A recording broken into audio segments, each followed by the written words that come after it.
Assalamualaikum warahmatullahi wabarakatuh. Perkenalkan, nama saya Mohraya Alvareza Alban dari angkatan 2024 dengan NPM 2470061111133 dari kelas E.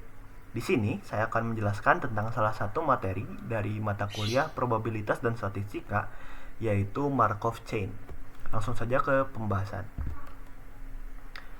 Jadi, Markov Chain adalah sebuah model matematis yang menggambarkan bagaimana suatu sistem berpindah dari satu keadaan atau state ke keadaan lainnya secara acak berdasarkan probabilitas tertentu.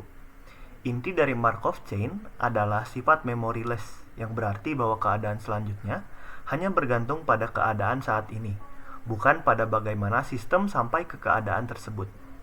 Konsep Markov Chain diperkenalkan oleh matematikawan Rusia yaitu Andrei Markov pada awal 1900-an ketika ia meneliti pola kemunculan huruf dalam puisi Pushkin. Melalui studi itu, Markov menunjukkan bahwa ketergantungan antar data bisa dianalisis tanpa menganggap semuanya independen. Penelitian inilah yang kemudian menjadi dasar lahirnya teori proses stokastik modern dan berbagai aplikasinya dalam machine learning, statistik, dan ilmu komputer.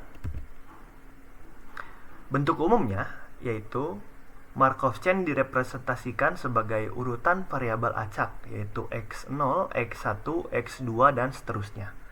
Proses ini memenuhi Markov property, yaitu probabilitas keadaan berikutnya hanya bergantung pada keadaan saat ini.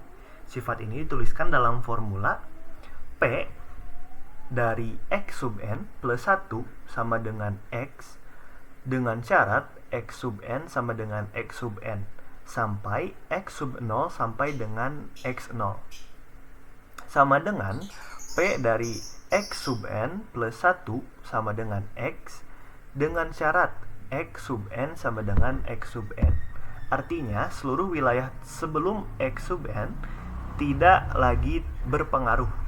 Rumus tersebut menjadi fondasi teori Markov Chain karena menggambarkan ketergantungan minimal namun tetap mampu memodelkan dinamika suatu sistem secara akurat.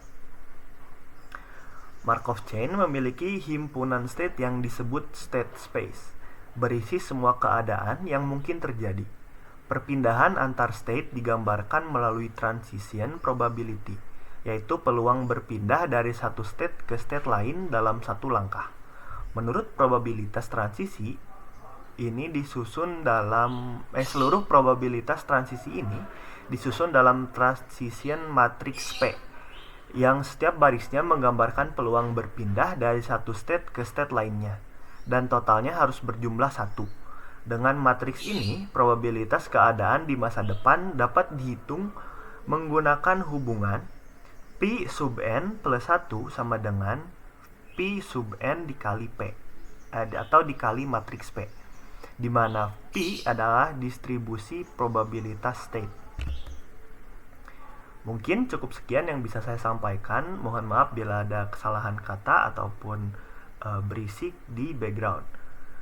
Sekian dan terima kasih. Wassalamualaikum warahmatullahi wabarakatuh.